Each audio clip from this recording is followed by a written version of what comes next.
पहिले कोठेच नव्हते काही, चंद्र सूर्य तारा नाही, अवघे शून्यची होते पाही, कानोबा तेरे तेरे तू. सृष्टी निर्माण करायची झाली तेव्हा देवानं माया उत्पन्न केली. माया उत्पन्न केली देवानं. माया, ती माया आजही सरस्वतीच्या रूपानं आहे. ती माया त्यावेळी सरस्वतीच्या रूपानं निर्माण झाली. तीच माया कोल्हापूरला गेली तेव्हा महालक्ष्मी झाली. तीच माया ज्या वेळेला तुळजापूरला गेली त्यावेळेला तुळजाभवानी झाली. तीच माया ज्या वेळेला माहूरगडला गेली त्यावेळेला रेणुका झाली. इतकंच नाही त्या मायेची रूप, तीच माया ज्या वेळेला भोसल्यांच्या घरात आली त्यावेळेला जिजाबाई झाली. तीच माया ज्या वेळेला होळकरांच्या घरात गेली त्यावेळेला अहिल्याबाई झाली. तीच माया ज्या वेळेला फुल्यांच्या घरात आली त्यावेळेला सावित्रीबाई झाली. तीच माया सपकाळाच्या घरात गेली त्या वेळेला सिंधुताई झाली. तीच माया पाटलाच्या घरात आली तेव्हा ती प्रतिभाताई झाली. तीच माया ज्या वेळेला मुर्मूंच्या घरात गेली तेव्हा देशाचे राष्ट्रपती द्रौपदी मुर्मू झाली.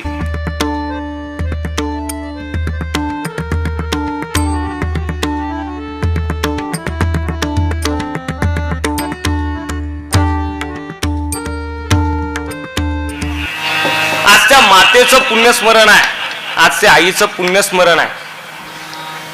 खर तर आईला मायेचा सागर म्हटलं जातं. तुम्ही कविता ऐकल्या असतील, गाणे ऐकले असतील. आईवरती गाणी झाली, आईला उपमा दिली, आईला मायेचा सागर म्हटलं जातं. मला नाही वाटत ते योग्य. आई म्हणजे मायेचा सागर नाही, सागर म्हणजे समुद्रच ना. बरोबर आहे ना? सागर म्हणजे समुद्रच ना. तुम्ही नाराज आहे का माझ्यावर?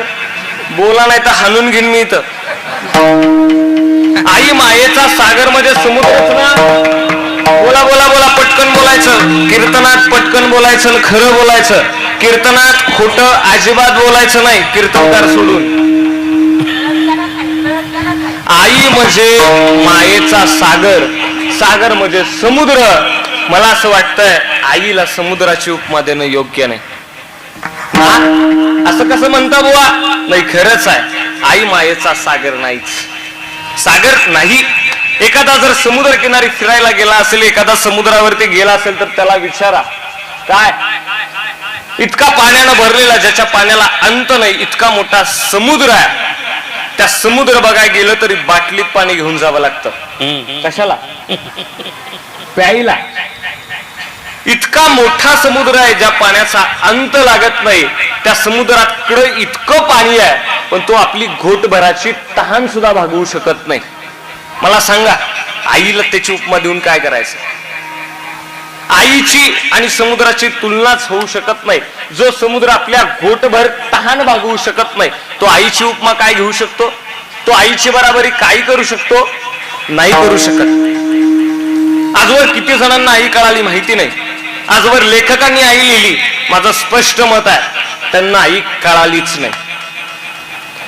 आजवर अनेक गायकांनी गाणी तयार केली आईवरती, कविता केल्या, लेख लिहिले, गाणी गायली.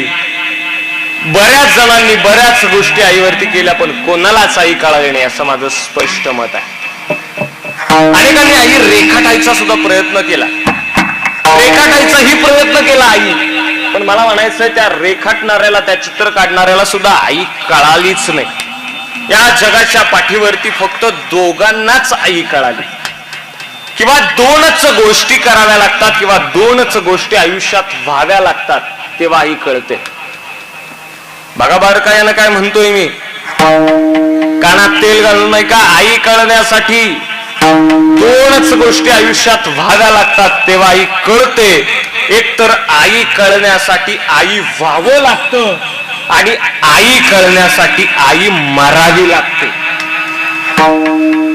एकतर आई कळण्यासाठी आई व्हावं लागतं, आई झाल्यानंतरच आई कळते, नाहीतर आई मेल्यानंतरच आई कळते, नाहीतर आई कळत नाही. आई रेखाटण्याला, गाणाऱ्याला, बोलणाऱ्याला आई कळते असते का? अजिबात नाही कळत. आई कळतच नाही. आई दोघांनाच कळाली. एक आई गेल्यानंतर आई कळते आणि आई झाल्यानंतर आई कळतं. आई मेल्यानंतर आई कळून उपयोग नसतो. आई गेल्यानंतर आईचं काय दुःख असतं आम्हाला विचारा. आज कीर्तनातनं कितीही कौतुक करून जाऊ द्या, कीर्तनाचं कितीही पाकिट घेऊन जाऊ द्या, कितीही शब्बासकीची थाप पाठीवरती मिळू द्या, पण घरी गेल्यानंतर पाठीवरती हात फिरवून आलास का म्हणणारी आई नाही. काय काडी लावायचंय का त्या पैशाला, काय काडी लावायचंय का त्या सन्मानाला.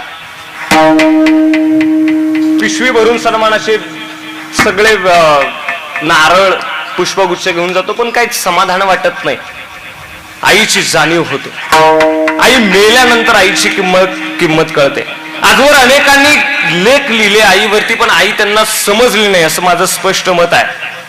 रेखाटणाऱ्याला सुद्धा आई कळाली नाही. चित्र जर काढायचं म्हटलं, आईचं वर्णन करायचं म्हटलं तर सुरुवात कुठनं करायची.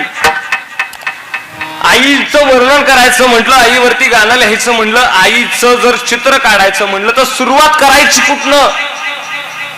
सुरुवातीचा बिंदू कुठं आहे आईच्या चरित्रातला. आईचा सुरुवातीचा बिंदू कुठं आहे. अगदी पुराणाचा जर पूर्वीचा जर विचार करायचा गेलं तर पूर्वी पहिले कोठेच नव्हते काही.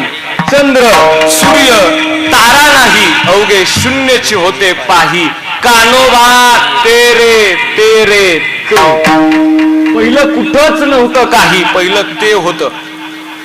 तो असता तर ते पुल्लिंग होतं, ती असतं तर ते स्त्रीलिंग होतं, पण पहिलं ते होतं.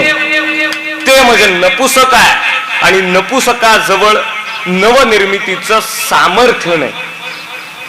सामर्थ्य नाही नपुसकाजवळ. सुरुवातीला ते होतं. सृष्टी निर्माण करायची झाली तेव्हा देवानं माया उत्पन्न केली. माया उत्पन्न केली देवानं. माया, ती माया आजही सरस्वतीच्या रूपानं आहे. ती माया त्यावेळी सरस्वतीच्या रूपानं निर्माण झाली. तीच माया कोल्हापूरला गेली तेव्हा महालक्ष्मी झाली. तीच माया ज्या वेळेला तुळजापूरला गेली त्यावेळेला तुळजाभवानी झाली. तीच माया ज्या वेळेला माहूरगडला गेली त्यावेळेला रेणुका झाली. इतकंच नाही त्या मायेची रूप. तीच माया ज्या वेळेला भोसल्यांच्या घरात आली त्यावेळेला जिजाबाई झाली. तीच माया ज्या वेळेला होळकरांच्या घरात गेली त्यावेळेला अहिल्याबाई झाली. तीच माया ज्या वेळेला फुल्यांच्या घरात आली त्यावेळेला सावित्रीबाई झाली. तीच माया सपकाळाच्या घरात गेली त्या वेळेला सिंधुताई झाली. तीच माया पाटलाच्या घरात आली तेव्हा ती प्रतिभाताई झाली. तीच माया ज्या वेळेला मुर्मूंच्या घरात गेली तेव्हा देशाचे राष्ट्रपती द्रौपदी मुर्मू झाली. त्या मायेनं गायला सुरुवात केली. तिचा कंठ इतका अनन्यसाधारण होता, तिचा कंठ इतका अद्भुत होता, अख्ख्या जगाने तिला पाठीवरती घेतलं आणि त्या मायेला नाव दिलं लता दिदी. त्या मायेचंच रूप आहे लता दिदी. ती माया खेळायला लागली त्यावेळेला तिला नाव दिलं पी.व्ही. सिंधू. त्या मायेला नाव दिलं सानिया मिर्झा. ती बाई डॉक्टर झाली. ती माया डॉक्टर झाली त्यावेळेला त्या मायेला नाव दिलं आनंदीबाई जोशी. ती माया पोलीस झाली त्यावेळेला त्या मायेला नाव दिलं किरण बेदी. इतकंच नाही, मायेची रूप जर सांगायची झाली तर ती माया आपली आई आहे, ती माया आपली ताई आहे, ती माया आपली मामी आहे, ती माया आपली बायको आहे, ती माया आपली बहीण आहे, ती माया आपली सासू आहे, मेवणी आहे, चुलती आहे, काकी आहे, मुलगी आहे, नात आहे. त्या मायेची रूप इतकी आहे. इतक्या मायेच्या रूपांचा पसारा जाणून घेण्यापेक्षा बुवा सोपं सांगा. त्या मायेची इतकी रूप आहेत. ती माया आपल्या आसपास इतक्या रूपानं आली आहे, ती माया आपल्या आसपास इतक्या रूपात आहे, तर त्या मायेची सगळी रूप जर चाळणीत घेतली आणि चाळणीत घेतलेली सगळी रूप, त्या मायेची सगळी रूप जर चाळायला सुरुवात केली तर शेवटी तीनच गोष्टी राहतात. त्या मायेच्या तीनच रूप राहतात. त्या मायेची, त्या आईची तीनच रूप राहतात. त्या मायेच्या पहिल्या रूपाचं नाव आहे ताई. त्या मायेच्या दुसऱ्या रूपाचं नाव आहे बाई. आणि त्या मायेच्या तिसऱ्या रूपाचं नाव आहे आई. त्या मायेची चाळणीतनं चालून राहिलेली तीन रूप म्हणजे ताई, बाई आणि आई. आहे, ती स्त्री बाई आहे. बाई हा शब्द इथं पत्नी या अर्थानं घ्या, आणि ती स्त्री आपली आई आहे, ताई आहे. भावाचं बहिणीवरती प्रेम जर जाणून घ्यायचं असेल तर ते मी कीर्तनात सांगून तुम्हाला कळणार नाही. विद्वान मंडळात तुम्ही सगळ्यांनी बहिणीचं प्रेम जाणवलेलं अनुभवलेली मंडळी आहात. बहीण बहीण असते, आपल्या सुखाचा त्याग करेल पण भावाला कुठल्या संकटात राहू देत नाही. अगदी लहानपणापासून भाऊ कितीही खोडकर असू द्या, कितीही खोडकर असू द्या, त्या भावाच्या सगळ्यात सुखा पोटात घेते. अभ्यासाला जर ती बसली ना बहीण, तर तो भाऊ अख्खी शाईची बाटली तिच्या पुस्तकावरती सांडतो, काय बोलत नाही, मारत नाही, जाऊ दे का, लहान भाऊ आहे आपला. त्या पोरगीने जर तेलाची बाटली आणायला सांगितली तर पावडरचा अख्खा डबा तोंडावर ओतून घेईल, तेल सगळं खाली सांडेल. तिला राग येतो पण बोलत नाही, जाऊ दे का, भाऊ आहे आपला. ते इतकं पवित्र नातं आज कोर्टापर्यंत गेलंय. वाईट वाटतं ना? एका छोट्याशा मुद्द्यासाठी आपण कोर्टात जातोय, आपण आपल्या भावाशी, आपण आपल्या बहिणीशी कॉन्टॅक्ट तोडतोय, भांडणं करतोय. एक सांगू तुम्हाला, आई गेल्यानंतर पाठीवरती कौतुकानं हात फिरवणारं एकच दैवत आहे, त्याचं नाव आहे आपली ताई. आपल्या ताईनं जर आपल्या पाठीवरती हात फिरवला ना तर तो आईचा वाटतो. इतकं सामर्थ्य त्या ताईत आहे, आपल्या बहिणीत आहे. त्या बहिणीला कधी विसरू नका. काय पाहिजे तिला आपल्याकडनं? काहीच नाही. वर्षात एकदा तिला तिच्या माहेरचं देणं द्या, एक साडी द्या, एक लुगडं द्या, बास. काय काय अपेक्षा केली आहे तिनं तुमच्याकडून? ते ताईचं इतकं पवित्र नातं आहे. एका 6 महिन्यापूर्वी एक वडील दवाखान्यात होते. त्यांना 3 मुलं, दोघांची लग्न झाली, 2 थोरली पोरं आणि धाकटी पोरगी. दवाखान्यात ऍडमिट केल्यानंतर त्यांच्या वडिलांच्या लक्षात आलं की आपल्याला किडनी दिली पाहिजे. आईनं सांगितलं तिन्ही पोरांना, बाबांनो, तिन्ही पोरं जेवायला बसली होती संध्याकाळच्या वेळेला, आणि ती आई सांगते आपल्या लेकांना, पोरांनो, तुमच्या बापाची किडनी खराब झाली आहे, तुमच्या बापाला किडनी द्यायचंय. तिघांपैकी कोणाची जर मॅच झाली तर दिली पाहिजे. मी तर म्हणते तुम्ही भाऊभावातल्या कोणीतरी एकानं बापाला किडनी द्या. दुसऱ्या दिवशी पोरं दवाखान्यात गेली, किडन्या चेक केल्या, थोरल्याची किडनी म्हणे मॅच झाली, बापाला किडनी द्यायचं ठरलं. त्या लेकीच्या, त्या बारकी धाकटी पोरगी होती, तिच्या लक्षात आलं की पप्पांना बाबांना आपल्या मोठ्या दादाची किडनी द्यायची आहे. तिच्या जीवाची घालमेल झाली, काय करावं तिला कळना. पप्पांजवळ, वडिलांजवळ गेली, डॉक्टरांजवळ गेली, हातापाया पडली आणि सांगितलं, बाबा, दादाची किडनी नका घेऊ, किडनी माझी घ्या. अगं तू लहान आहेस अजून. आई सांगत होती का बस, तुला काय कळत नाही, तुझं अजून व्हाया जायचंय, तू अजून शाळेला आहेस. म्हणूनच सांगते, बाबांना किडनी माझी द्या. डॉक्टर बघा ना माझी किडनी मॅच होतीये का, माझी किडनी बाबांना लागू पडेल का, बघा ना, माझी किडनी द्या ना बाबांना. डॉक्टर जवळ आले आणि विचारलं, लेका का असं म्हणतीयस तू, कशासाठी तुला द्यायची आहे किडनी बाबांना? त्यावेळेला आईला जवळ घेतलं, बाबांना जवळ घेतलं, आणि ती लेक सांगतीये, तुम्ही तंत्रज्ञानाच्या आहारी जाताय. बाबा, तुम्हाला जर या मोठ्या दादाची किडनी दिली तर हे तंत्रज्ञान आहे, तंत्रज्ञानात काहीही होऊ शकतं. कदाचित दादा दगावू सुद्धा शकतो. आणि त्या दोघांची ही लग्न झाली आहेत. किडनी माझी घ्या याच्यासाठी म्हणतीये की जर तंत्रज्ञानात बिघाड आला, कदाचित काही जर चुकलं तर दगा फटका झाला तर माझ्या जीवाला होईल, दादाच्या जीवाला होता कामा नये. आज दादाचं लग्न झालंय, दादाच्या जीवाला जर दगा फटका झाला तर दादाचा संसार उघड्यावरती येईल. इतकी काळजी करते ना ती आपली बहीण असते. सांगा बरं, कोण इतकी काळजी करणार आहे? आपल्या जीवाची बाजी लावायला तयार आहे ती बहीण असते. त्या बहिणीनं सांगितलं साप की किडनी माझी घ्या, बाबांची घेऊ नका, दादाची घेऊ नका, त्याचा प्रपंच उघड्यावरती येईल. इतकं प्रेम करते ती आपली ताई असते. त्या स्त्रीची, त्या मायेची 3 रूप आहेत. तिचं नाव पहिलं आहे ते ताई आहे, दुसरे आहे बाई म्हणजे पत्नी. आजपर्यंत जेवढ्या वेळा कीर्तनात त्या पत्नीचा विषय आला त्यावेळेला तिच्यावरती विनोदच झाले. पत्नी म्हणजे तिनं दाराच्या आड राहावं, फक्त मर मरावं इतकंच नाही हो. ती पत्नी प्रत्येकाच्या आयुष्यात कधी आईची भूमिका घेते. तुम्ही सगळेजण अनुभवी आहात. होय ना, बरोबर ना? तुम्ही अशा नजरेने बघताय, मला वाटतंय वडाच्या वडीत सगळे ब्रह्मचारीच राहिला आलेत का काय? तुम्हाला अंदाज नाही का? तुम्ही सगळे अनुभवी मंडळी आहेत. परवा एक जुगलबंदीचं कीर्तन ऐकत होतो बाबा. जुगलबंदीचं जे चांगलं आहे ते ऐकावं या मताचा मी आहे. जुगलबंदीचं एक कीर्तन होतं. जुगलबंदीच्या कीर्तनात असं जुगलबंदीचं कीर्तन असतं की एक महाराज एक विषय मांडणार आणि त्याच्या परस्पर विरोधी विषय दुसरे महाराज मांडणार.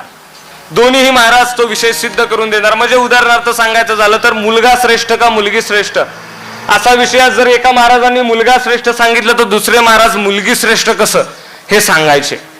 त्या जुगलबंदीच्या कीर्तनात मी जो व्हिडिओ बघत होतो त्या कीर्तनात मी ऐकलं, त्या कीर्तनाचा विषय होता आई श्रेष्ठ का पत्नी श्रेष्ठ. चांगलं कीर्तन होतं, ऐकायला सुरुवात केली.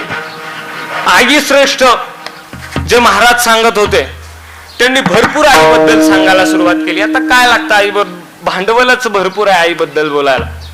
आईबद्दल बोलायला काय कमी आहे? वेदानं पुराणानं वर्णन केलं ते आईचंच. मातृदेव भव. तुकोबरायांनी अभंग लिहायला सुरुवात केली तरी तुकोबरायांनी अभंगात सुद्धा वर्णन केलं आईचंच. आपुल्या हिता जो असे जागता धन्य माता पिता तयाची. तुकोबरायांनी अभंगात वर्णन सुद्धा आईचंच केलं, पुराणानं आईचंच वर्णन केलं. त्यामुळे आईबद्दल बोलताना काय वाटलं नाही. आईबद्दल इतक्या छान पद्धतीनं त्या महाराजांनी भूमिका मांडली, इतक्या छान पद्धतीनं आईबद्दल बोलले ते की काय सांगू तुम्हाला. ऐकणाऱ्याच्या सगळ्यांच्या डोळ्याला पाण्याच्या धारा लागायला लागल्या. एक काळजीनं जाणीवपूर्वक आणि जाहीर वाक्य बोलू का? सगळ्यांना माफी मागून बोलतो, आई सांगून डोळ्यातनं पाणी काढणारे कीर्तनकार बोलवू नका. काय म्हणतोय मी बाबा? आई सांगून डोळ्यातनं पाणी काढणाऱ्या कीर्तनकारापेक्षा आईला पाणी पाजून जगणाऱ्या कीर्तनकारांना बोलवा. काय लागतं सांगायला? शब्दाचं भांडवल असलं की आई सांगून होईल. आई कळायला आई सांभाळावी लागेल, आईला पाणी पाजावं लागेल. त्या जुगलबंदीच्या कीर्तनात आईबद्दल इतकी छान भूमिका बांधली, त्यात आईबद्दलची 3-4 गाणी त्यांनी इतकी छान गायली, त्यामुळे इतकं भारदस्त त्यांचं विचार झाले. आईबद्दल ऐकल्यानंतर सगळे भारावून गेले. आता पत्नीबद्दल काय सांगणार आहे? पत्नीबद्दल सांगायला विषयच नाही, पत्नीबद्दल काय सांगताच येणार नाही. सगळेजण कुतूहलानं जे महाराज पत्नीबद्दल सांगत होते त्यांच्याकडे बघायला लागले. आता हे पत्नीबद्दल काय बोलणार आहेत? पत्नीबद्दल काय सांगणार आहेत? पत्नीबद्दल यांना काही सांगताच येणार नाही. इतकं बोलून तेवढ्यात ते पत्नीबद्दल सांगणारे महाराज सांगायला लागले. महाराज त्या जुगलबंदीच्या कीर्तनातलं सांगतोय, सांगायला लागले, महाराज तुम्ही आईबद्दल इतकं छान बोलला, अगदी खरं आहे तुमचं. वास्तविक आई आई असते, अगदी पटलं मला. आई आपल्याला जग दाखवते, जग दाखवते ती आपली आई असते. अगदी बरोबर आहे. आई सगळ्यात श्रेष्ठ आहे, आई सर्वश्रेष्ठ आहे, पटलं आम्हाला. पण महाराज एक ऐका, ते पत्नी सांगणारे महाराज सांगायला लागले, आई सगळ्यात श्रेष्ठ आहेच, आईचं कर्तृत्व श्रेष्ठ आहेच. पण एक लक्षात घ्या, आई होण्यासाठी आधी कोणाची तरी पत्नी व्हावं लागतं. बरोबर आहे ना? आई होण्यासाठी कोणाची तरी पत्नी व्हावं लागतं. म्हणून जितकी आई श्रेष्ठ आहे तितकी पत्नी सुद्धा श्रेष्ठ आहे. बाईची 2 रूपं झाली, एक ती ताई आहे, एक बाई आहे. त्या मायेची, त्या स्त्रीची 2 रूपं झाली, एक ती ताई आहे, एक बाई आहे, तिसरं रूप आहे ते आई आहे. मी मगाशी म्हटलं की काय रेखाटणाऱ्यानं एखाद्यानं वर्णन करावं, आईचं वर्णन कुठनं करावं, कुठनं सुरुवात करावी आणि कुठं थांबावं, याला अंतच नाही.